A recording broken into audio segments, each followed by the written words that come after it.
sediment. And this is a sort of sea whip or sea pen that is frequently encountered in sediment, in the sedimentary, in the sort of muddy and sandy bottoms all around the deep sea.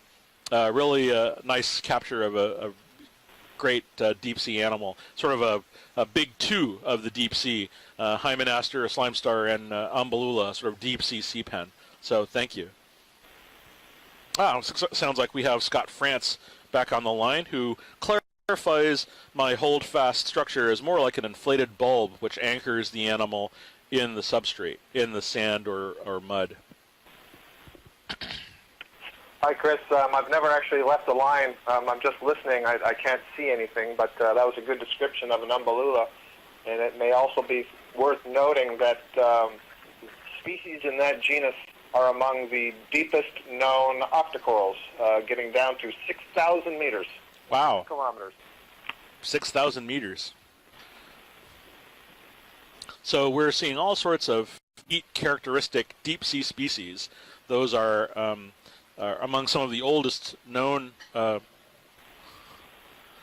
deep sea invertebrates. I believe some of them were.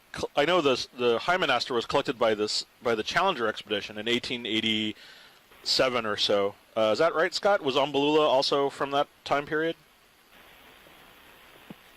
I do believe Umbellula were collected on the Challenger.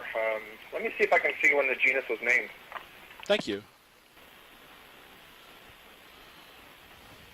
What's that sort of white thing on the rock there?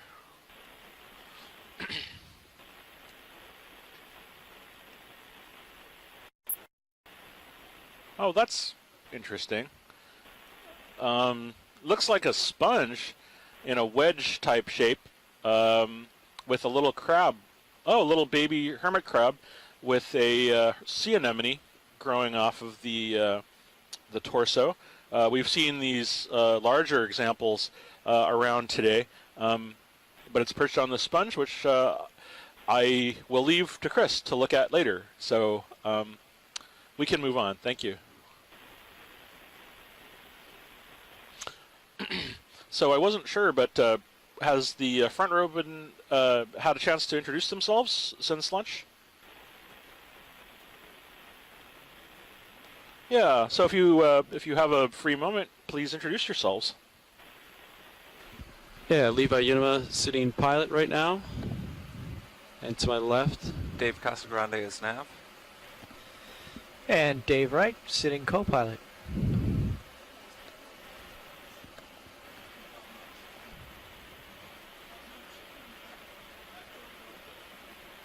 and we're all from the Global Foundation for Ocean Exploration. And this is Chris Ma from the Smithsonian's National Museum of Natural History. I'm here with Chris Kelly from the University of Hawaii, and we're part of the Okeanos Explorer Hohonu Moana expedition surveying deep sea habitats in the Johnston Atoll unit. Sitting to my left is Nicola Rodriguez from UH Hilo. And Nicola is assisting us with logging species that we observe as we proceed along the bottom. This is a team effort. Nothing gets done in science without a bunch of people working in tandem, and so I appreciate everybody who is with us working today. Is that a shrimp on the rock on the right there?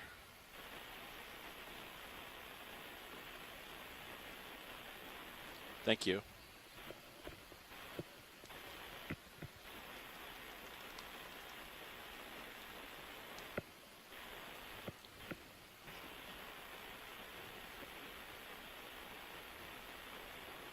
Ah, okay.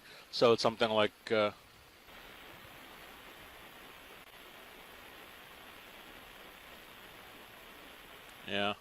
that's okay. I think that's just nematocarcinus or something. Yeah. Oh, okay. Ah, yeah. Okay. Thank you.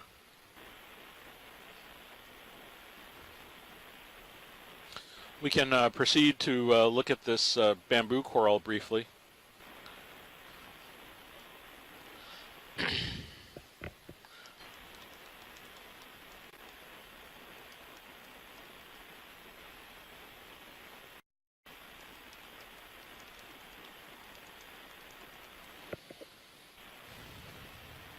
So we're approaching a fairly tall structure, a colonial cnidarian, which I believe is one of the target animals that we're looking for today. This is a bamboo coral. It's unbranched. It occurs in sort of a whip-shaped form.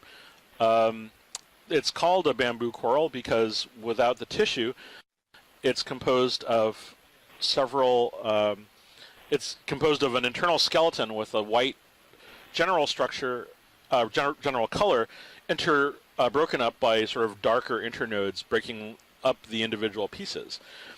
This structure is covered with with many polyps, feeding structures with 8 tentacles, and so it's an coral. It's the same kind of coral that we saw earlier in Umbellula. The one that we're looking at now has a fairly dense array of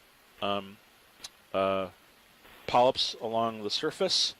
I don't see. Are we at max zoom?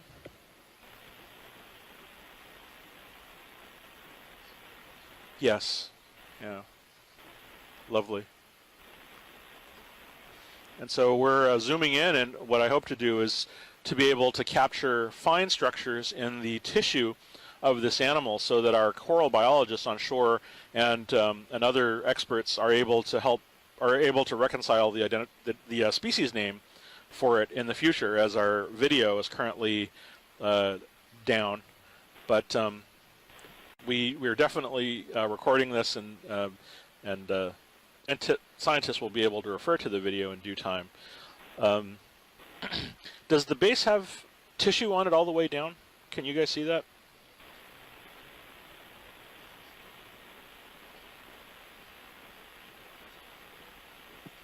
Chris, can you see if there are prominent needles emerging between the tentacles? And if you do, then at least...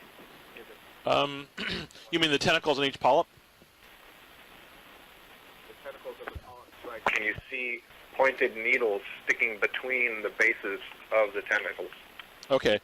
I'm getting a shot of the base right now.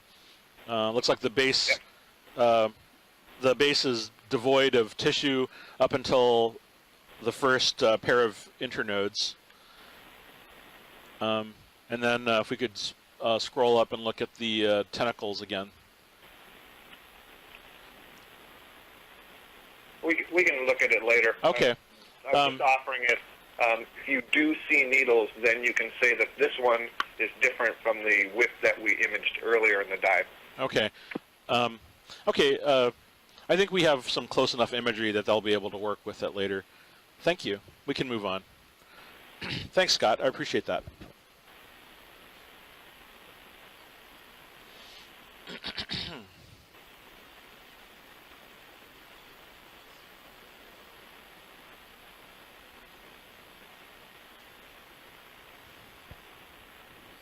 Oh, let's take a quick look at this other branching colony to the left of it. Thank you.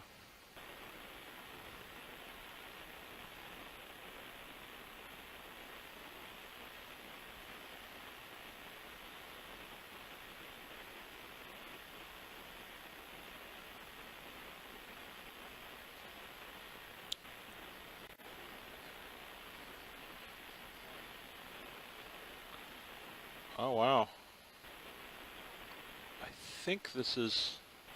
So what we're seeing here is, I think it's Hemicorallium, and it has a nice crinoid living on it.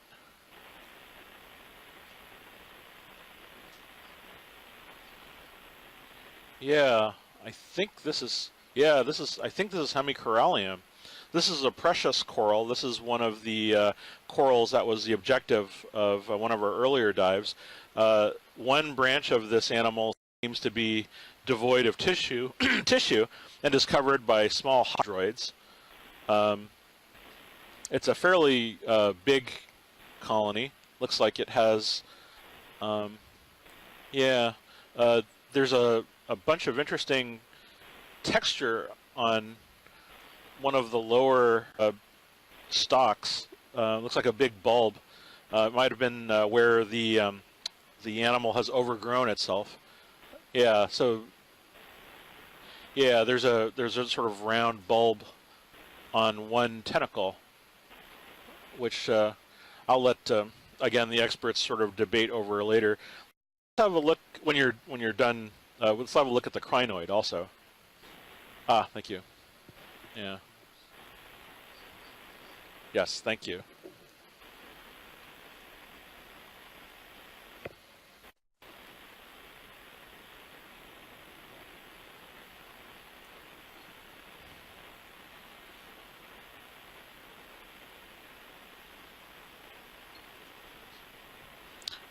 The feather star up in the upper left-hand corner, the big brown one.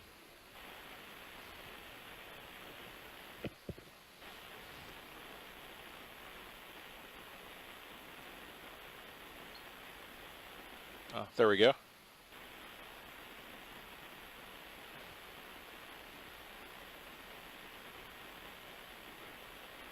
So feather stars, also called crinoids, are echinoderms. They're the same types of animals as sea stars and sea urchins. They're filter feeders, and so they have a very different body shape. They have many arms, which they hold up into the water in order to filter for food. Crinoids come in two forms in the deep sea, a stocked variety and sort of small feathery versions that lack a stalk called feather stars. This one is interesting because it has a number of oh, I see. So there's usually an array of little legs that come off of the body of crinoid, and they use these to attach to the substrate that they're living on, onto the surface on which they're living. And in this case, those little legs are bright yellow, and they seem to be not only on the coral itself, but also sort of coming through the top around the disc. So, interesting. We'll leave it to one of our special echinoderm experts, Chuck Messing, to sort of help identify the visuals from this a little bit later on. But in the meantime, we can get some really beautiful footage of the feeding arms and all of the structures that come off of those feeding arms, the tube feet, as well as the mouth and the oral region of this feather star. Yeah. And whenever you're ready. Thank you. Very, very nicely done.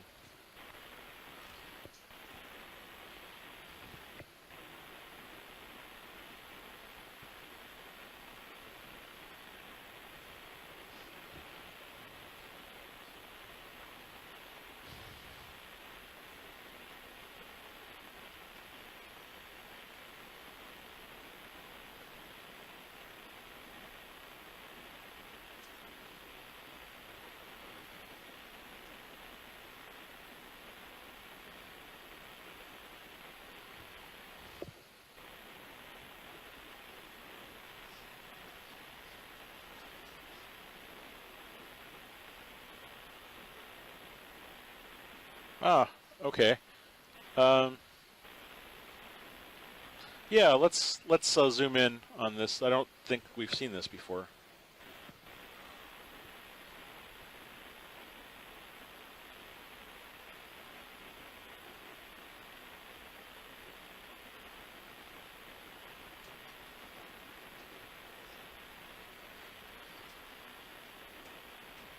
Oops.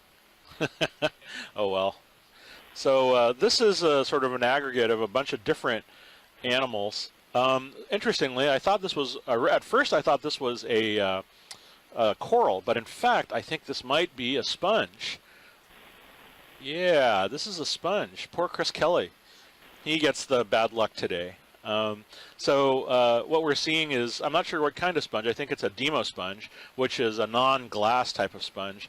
You can see all of these sort of needles emerging from the body, which are the types of things that scientists use to help identify them. It's got sort of a more branched colonial structure rather than the big glass dome thing we've been seeing. It's also sort of home to other animals, including that sea anemone, which closed up as we approached it, as well as these brittle stars. which are related to sea stars. They're frequently found living on sponges, sometimes for protection, but also so they can climb up into the water column and take advantage of food as it's carried by on water currents. Looks like this is the same genus we've been seeing on several other tall animals, Ophioplinthacea. Yeah, so I think this is one of those things that I hope Chris will forgive me for not collecting if I don't recognize it. Thank you, pilots. Good catch.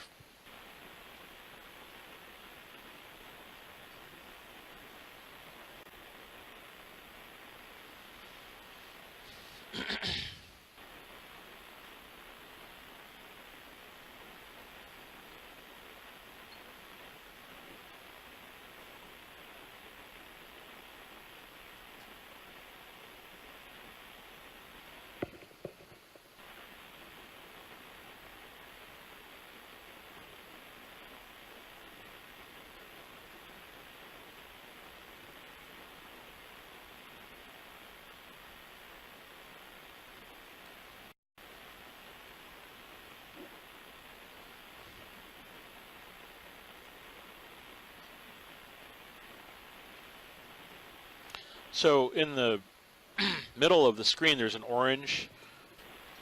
Yeah. Great minds think alike. Thank you.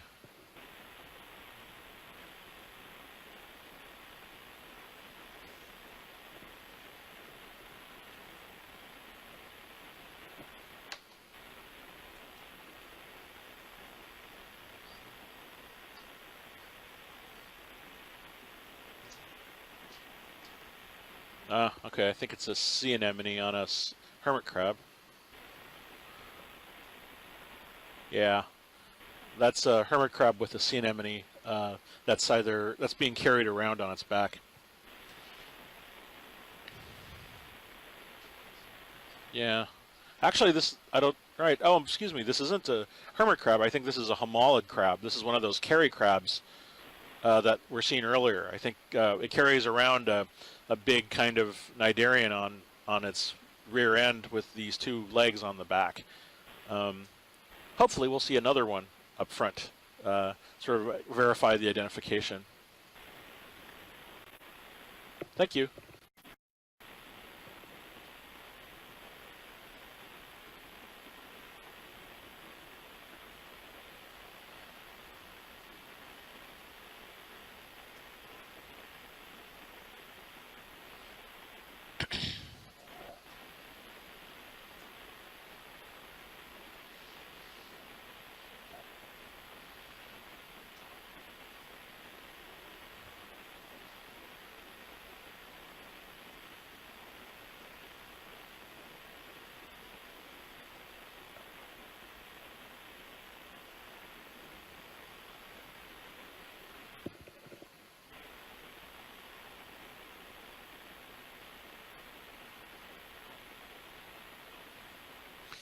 In the middle of the left side of the screen, there's a Narella coral, but there's a white dot just to the lower right of it. Do you see that? I'm not sure if it's a sand patch or if that's a thing. Thank you.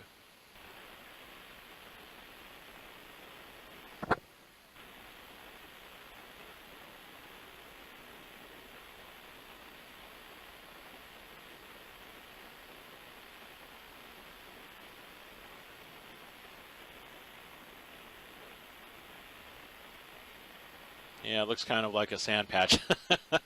The sand can play tricks on your eyes. Oh wait, it is a thing. Yeah.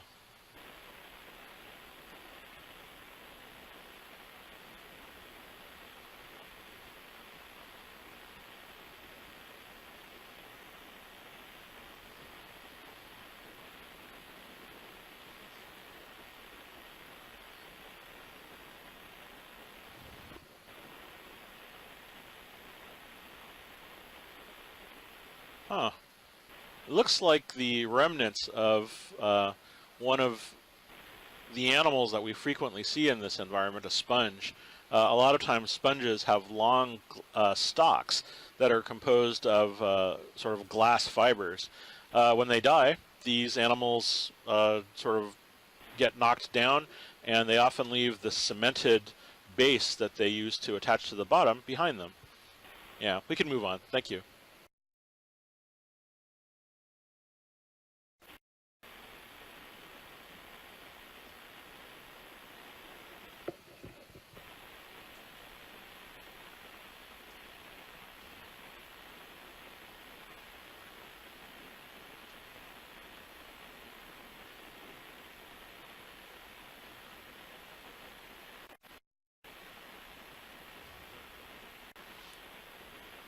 Is there much current in this area? Okay. Huh.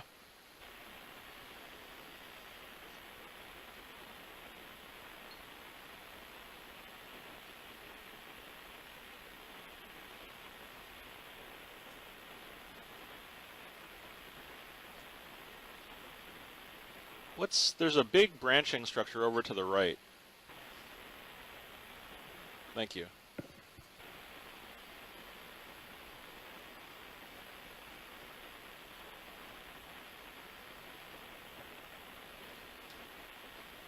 Yeah, see it?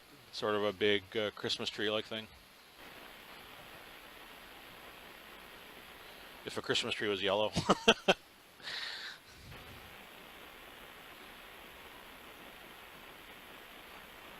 Ah, I think I know what we're seeing.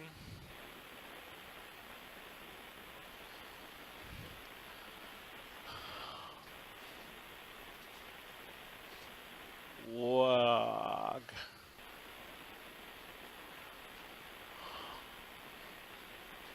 Yeah. I think. Oh, it's a crab, not a starfish. Oh well. But still, wow, that's a. Yeah, let's zoom in on. Yeah.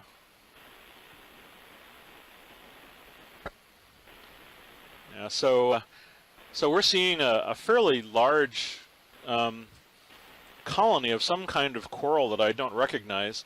It's yellow in color or gold. There are lots of small white polyps that are growing on the branches. I'm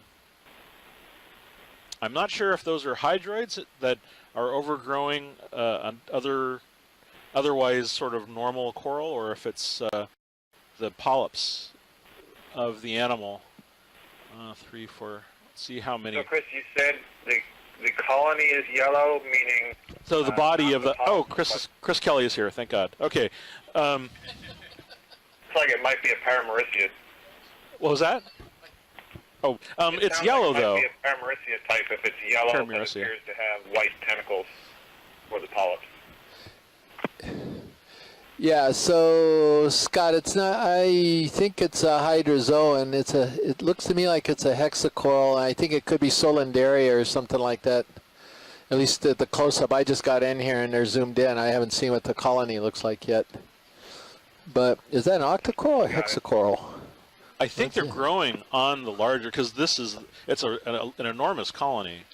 Yeah, it's solandaria can get really. I think that's what it is, Scott. Solandaria.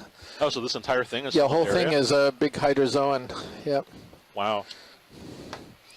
That's hard to believe. Yeah, I know that. I didn't know this either, but I actually collected this from the submersible in 2007, I believe, because it was so strange, and that's what it came in as. Wow. And there's a crab on the other side.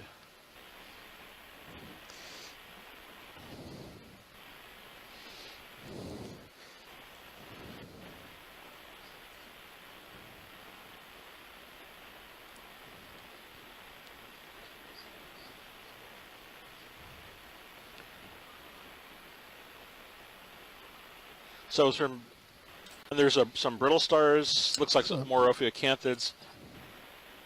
Huh? Wow. I'm showing Chris that picture in Okeanos Gallery right now. I wouldn't have believed it if I hadn't seen it. That's pretty amazing. Yeah. So for those of you on shore, just a little update. I spoke with Keli Elliott just now, and there are a lot of people working on this video problem. They're not even sure where it's. Here's just a moment.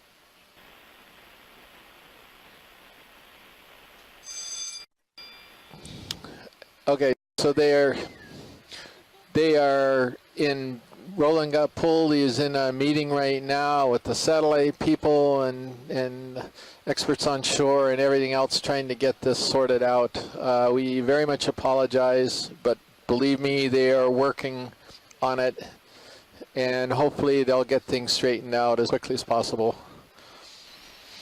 And in the meantime, we're going to just keep on trying to get good imagery and try to describe what we're seeing and try to use our best guess at whether we're looking at something really new and worthy of trying to grab a specimen. So, Chris, do you think it's worth? Can we spin around and look at the crab on the other side? Sure. Yeah. Thank you.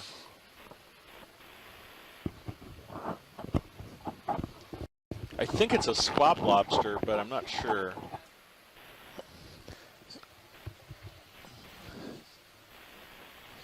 Okay.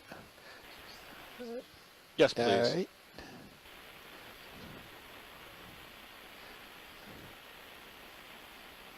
Oh. So. Hohonu, I think? Not this one. See those really long kind of skeletal arms? Squat lobster. I think it's a chirostylid of some chirostylid. kind. Okay. Yeah.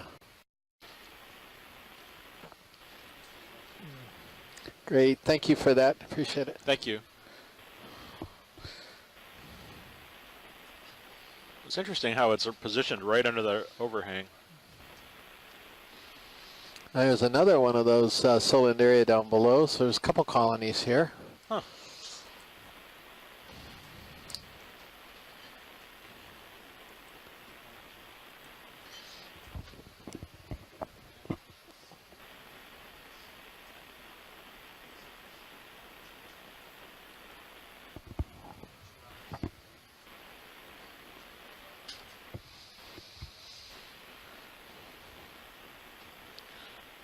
Yeah, looks like another one of the, well, Looks purple. yeah, they're doing musical chairs in Yeah. front here.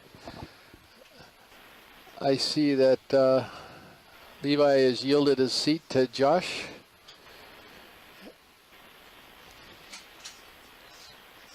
And I think Josh spots that purplish looking coral already as he's getting settled in. Lovely. I should have also mentioned that while you were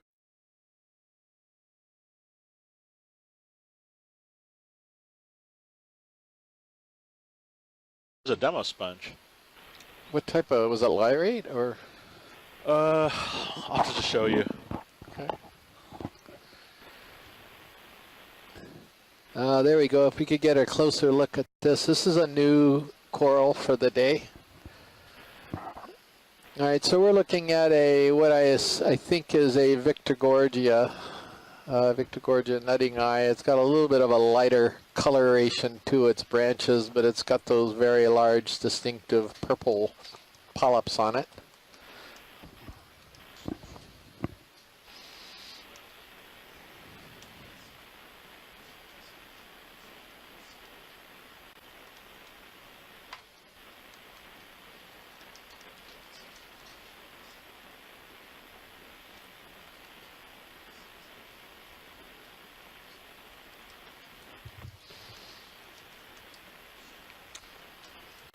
We're taking a close look. There's a brittle star right in the center of it, in one of the main branches.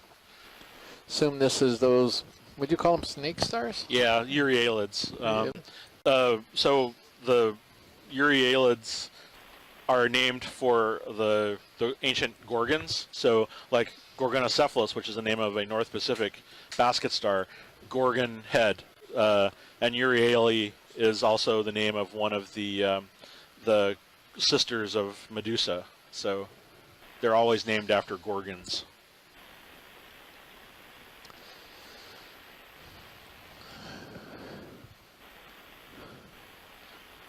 Oh, that's fine. You got it. Thanks very much for that. So we're sort of in a mixed large block area with some smaller boulders, cobbles, and maybe about 40% sediment cover in between the boulders and the blocks.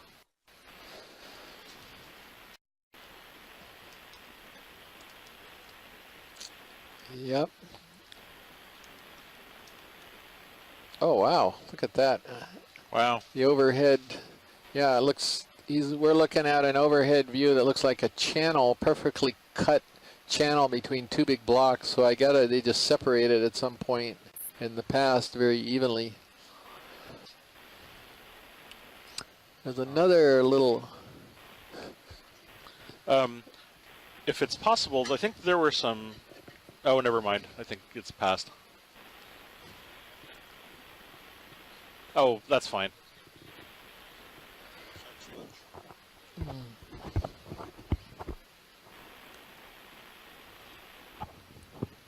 And looks like a synathobranchid eel.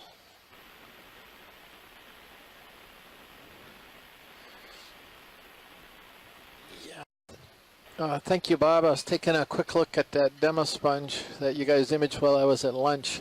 I've never seen that sponge before. The branching one that it superficially looks similar to a Stellodorix, but that's not it, or it's not the Stellodorix that we've documented a couple times. So that's a unique demo sponge, just well, in my next experience. time then. Yeah, no problem. Might see another one. Well, looks like we're coming on a big sponge colony on the block ahead of us, or something.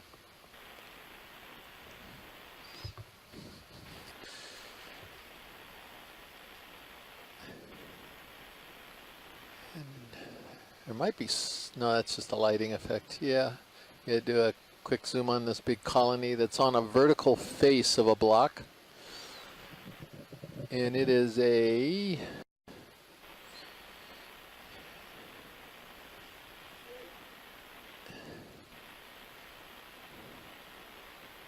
It's a dead something. Sponge, though, yeah? It is a sponge, and you know what this looks like. What does it look like, Chris? I'm going to have to consult the guide.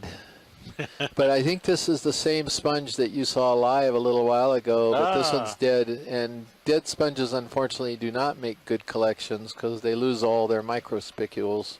But it's got, what has it got on it, Chris? Well, I look them up. Looks what like are those? There's a, so dead sponges often make up really great habitats for finding a multitude of other animals. It looks like we've got some brittle stars on there. It looks like we have, brittle stars are, of course, small cryptic cousins of sea stars. Looks like there's a bunch of hydroids, which are little tiny cnidarians, similar to the hydra you find in your freshwater ponds. There's, I thought I saw some snails crawling around on there, as well as these mysterious little frond-like animals that we've been seeing all throughout the dive, which might be forams, small-shelled amoeba that create structures for themselves. As well as this interesting other species of brittle star, which I don't recognize, but interesting. All right, so I'm going to throw out a comment about the sponge. The closest thing I can get to it is actually not a demo sponge. It is not a glass sponge.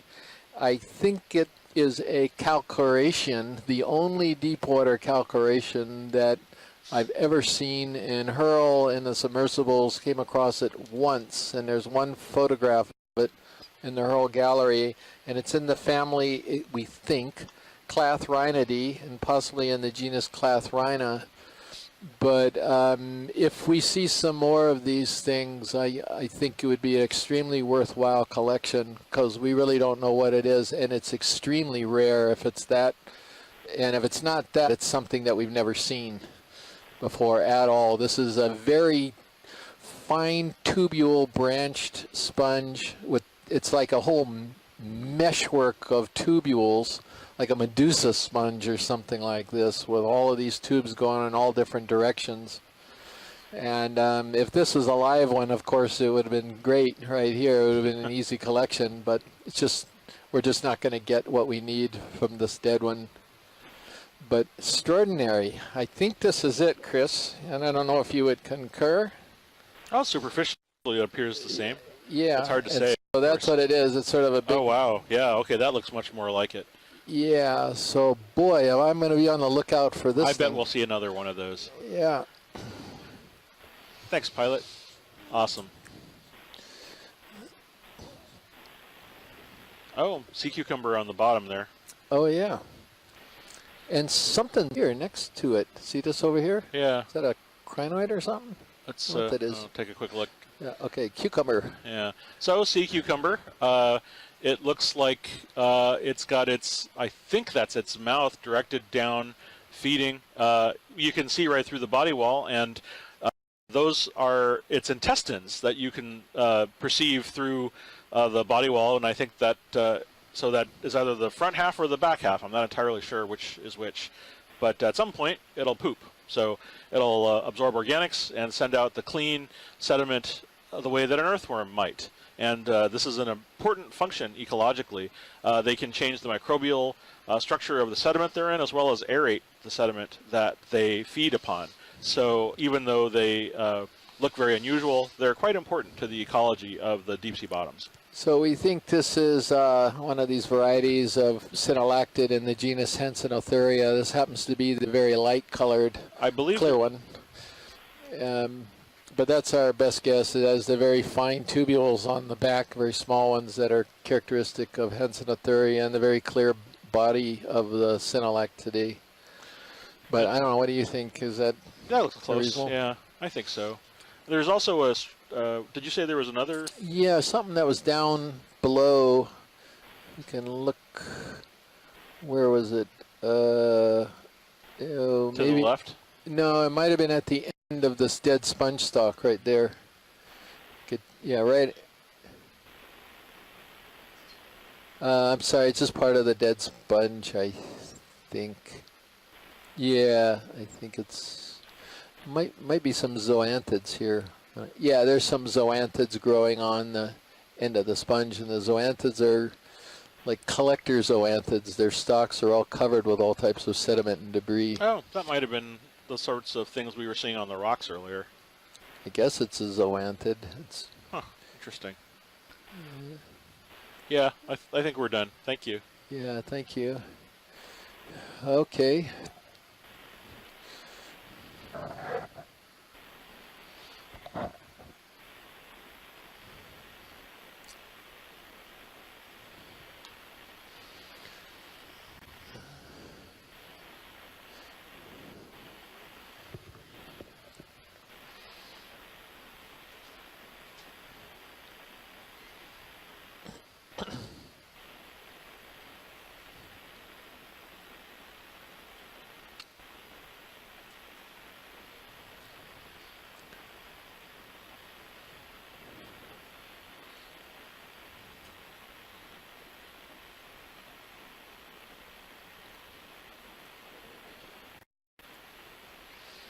Are now a little ways off the bottom. The blocks have sort of transitioned into just sort of a mixed boulder sediment field. A little bit of slope, but not very much.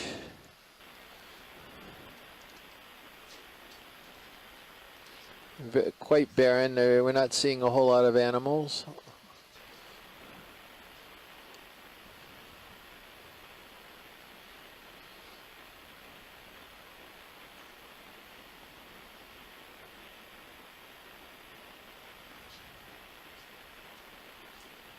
I think there are some traces in the sediment, as there usually are.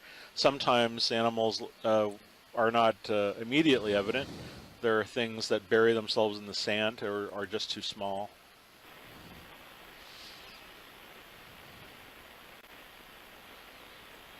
Oh. Here's another Cereanthid. Cereanthid, yeah. It's that same one. All we know is it's a Cereantheria. So that's it. That's its full ID. We made the mistake of trying to collect one of these a couple years ago, maybe last year, and no way. These guys know what to do. Yeah, sort of just they withdraw very They quickly just- into their tubes. And that so- tube goes way down, Yeah. and they're gone. There's no hope. surprisingly fast for diploblastic Yeah. animals.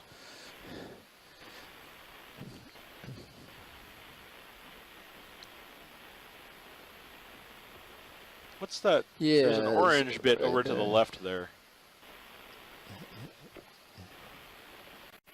Ooh, That, ooh, Oh, starfish. it's a sea star. Look at that. or Yeah, it is. It's a sea star. So is there a thing coming off of it? Or? What is that? A thing I coming thought I off? saw a projection coming Oh, off of the top. He's a really pretty guy. Kind of an orange-yellow, mixed sort of orange and yellow coloration. Very small, about maybe 2 centimeters across. He's on the sediment. Maybe 3 centimeters across, I guess.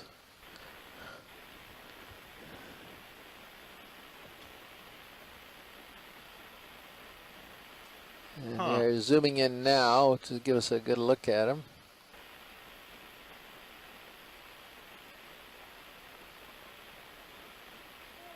Oh, okay. Yeah, so this is something that I don't see very frequently. This is an astropectinid, I think. This is in the genus, I think it's either Dipsicaster or Leptocaster. These are essentially what's called mud stars or sediment stars. One of the unusual things about these is that their tube feet are actually pointed instead of suckered. And so they dig and can move across sort of loose consolidated bottoms much more readily than other sea stars. And so at some point it'll probably stop and dig itself into the sediment and bury itself. You can see the top side of it has a lot of granules of the sediment on it already. And that's probably because, for whatever reason, it's seen itself get up out of the site it was buried on and decided to move. And this is moving not nearly as quickly as one would think compared to others I've seen, but perhaps it's just very small. Interesting. Okay, thank you.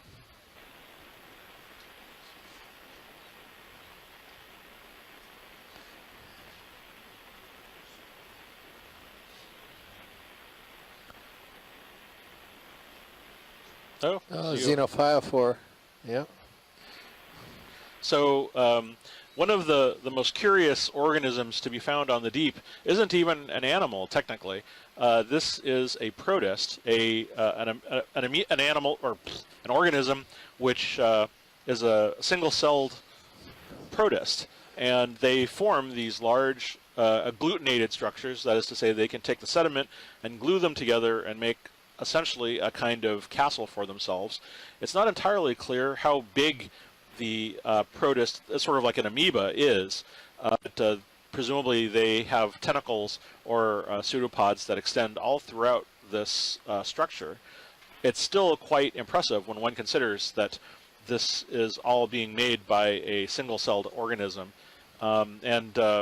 These are often predatory. They'll feed on small worms and other things. So a very dramatic example of sometimes how single-celled organisms can feed on multi-celled animals. And this is not one of your plate-like xenophyophores. Instead, this is more of the brain-shaped or cauliflower-shaped xenos that we've seen, just trying to give a picture to those of you who aren't seeing the video. Indeed, a frangulose one. Yeah. So we're good for science whenever video's ready.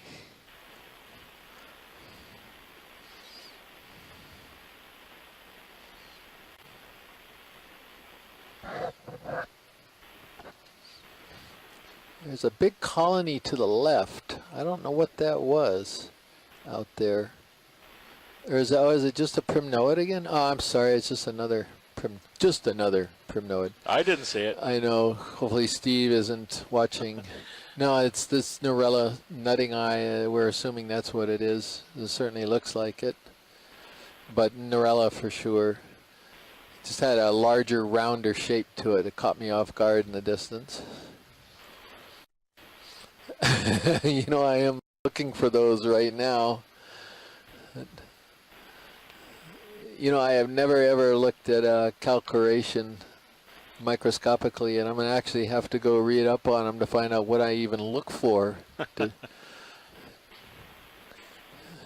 One record of one animal ever from 30 years of diving in the submersibles, and it's a photograph. It's not a.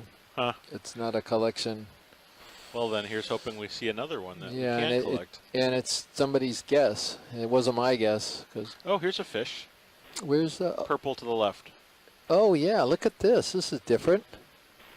What is this? Whoa. It is a juvenile cusk eel. Huh. I guess. Completely clear. You can see the pelvic filaments on him. You can see right through it. I guess it's a cusk eel. Good grief. Yeah, he is, and he's got the basic morphology of one, but never seen anything like that before.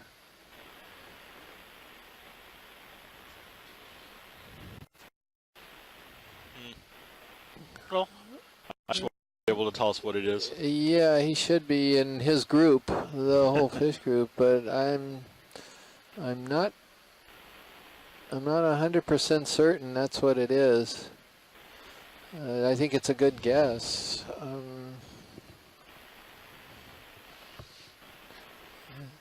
Wow. So what he is, he's very transparent except for his guts. And then along the main body, you can see his two eyes, very small black eyes on a fairly transparent head. You can see his brain inside of his head. And then right along the midline of his body are these, you know, maybe 4 or 5 black splotches that are going down toward the tail. They give him like this horizontal spot look. And I don't know what else to say about him. He Seems to be doing that twitching motion quite a lot. It's the light, I think. He's a little disturbed by the light. Okay.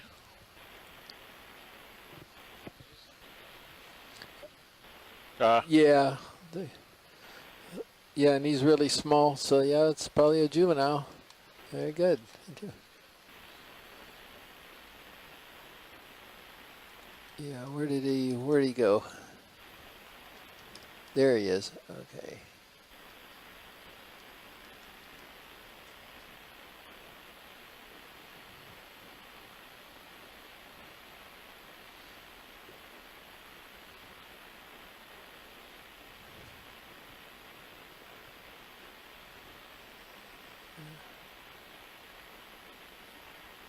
Well, we'll be able to get some stills from that. Yeah, good spot, Chris. That was a... Did we see something big and red as we were tracking along there?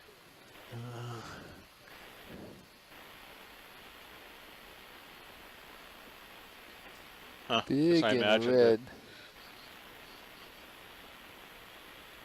Yeah. There's another okay. Serianthid. We could, yeah, we could pass that one up.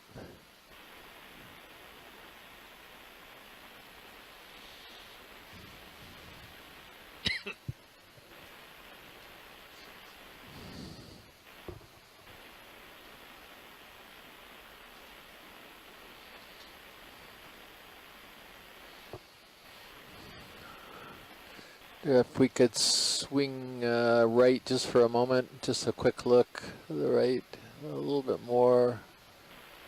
Okay, nothing. Sorry, I thought I saw something over here. Probably that little mass there, down in the crevasse.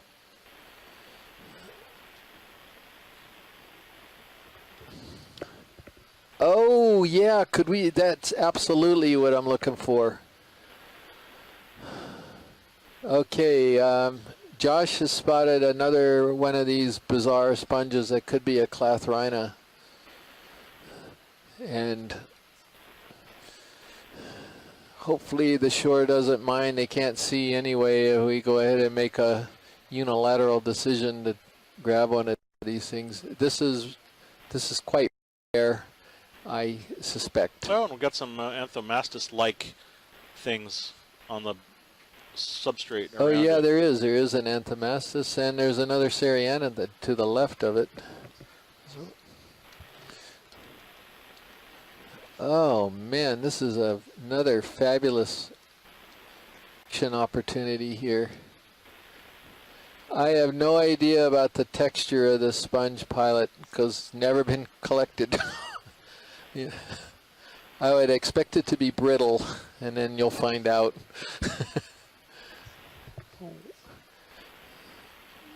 So the actual size of this thing, it's probably at least 1/2 meter across.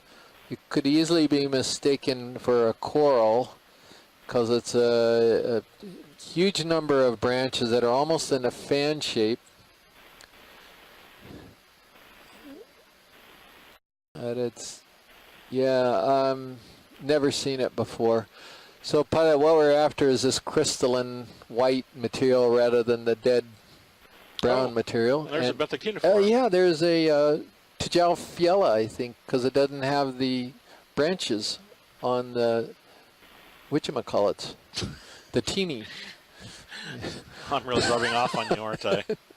I spaced on this one, and we're getting a beautiful close-up of the sponge. It's bizarre.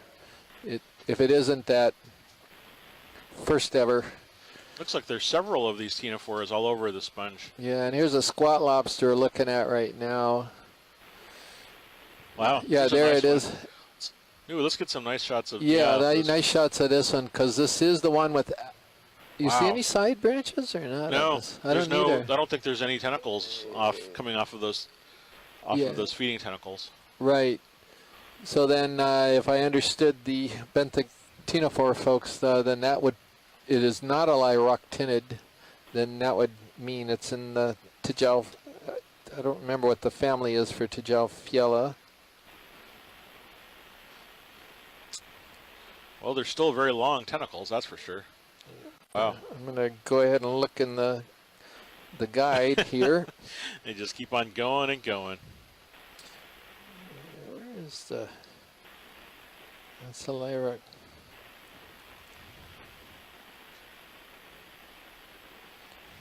Okay, so it's in the Jalfielidae, if that's how you pronounce it, right? Sure, why not? Go ahead and pronounce that one 3 times fast. Oh yeah. That looks like a homalid. It is. It's Lamoha, I think. And they're going to have just the 2 back legs, and they're holding up that anemone with the 2 back legs. And I think somebody actually went to Lamoha longirostris based on some photographs a couple years ago. And woke up, time to go back to bed. The crab has just retreated back under the rock from which it came.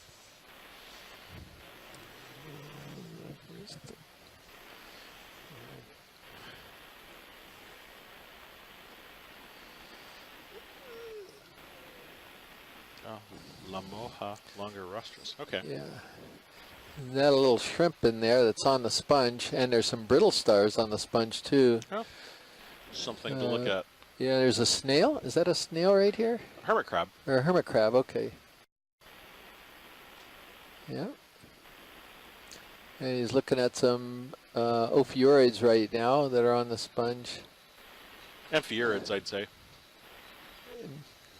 Okay. You want to log those? Let's see, the sponge you already got. Okay, thanks very much, Nicola.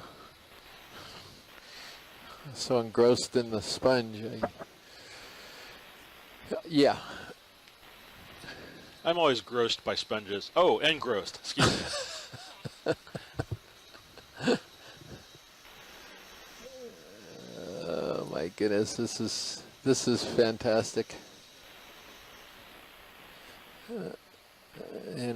And I have got my homework to do here, and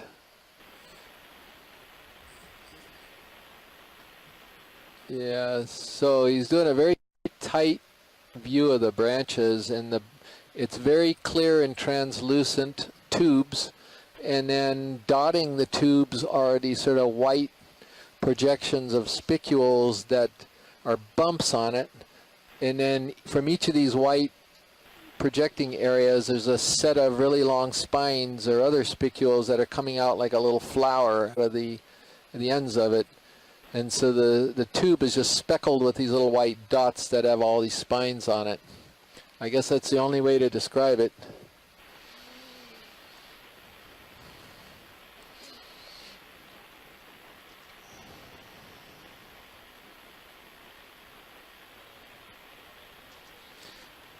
I want to grab it.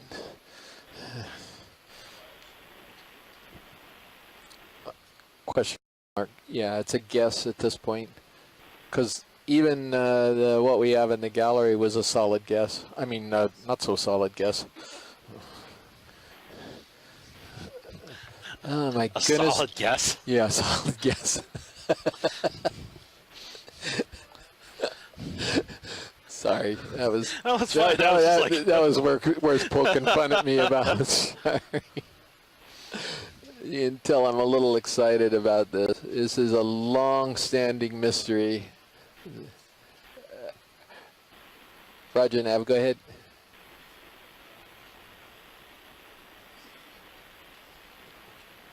That's correct.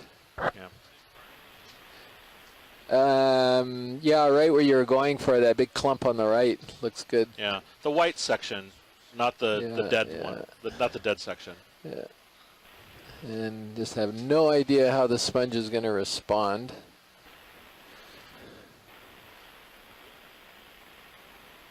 That's sort of bendy. It bent a little bit, the branches, but I think it's going to be a little brittle too.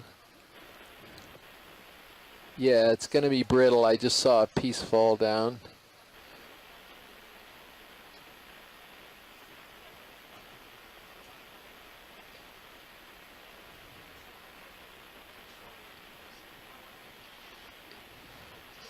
Maybe you could twist or something? Is that possible? Or I don't know. Oh, wow.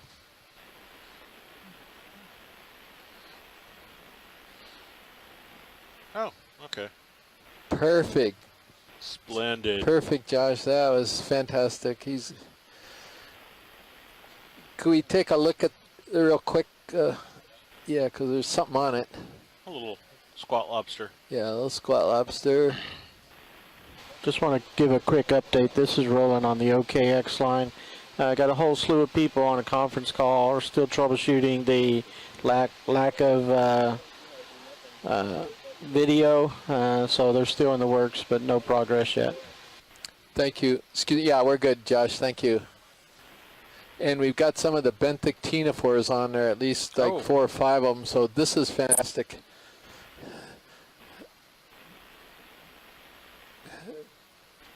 Because those commensals are very valuable too. It's going to go into port. Yeah, you got it. You're on it.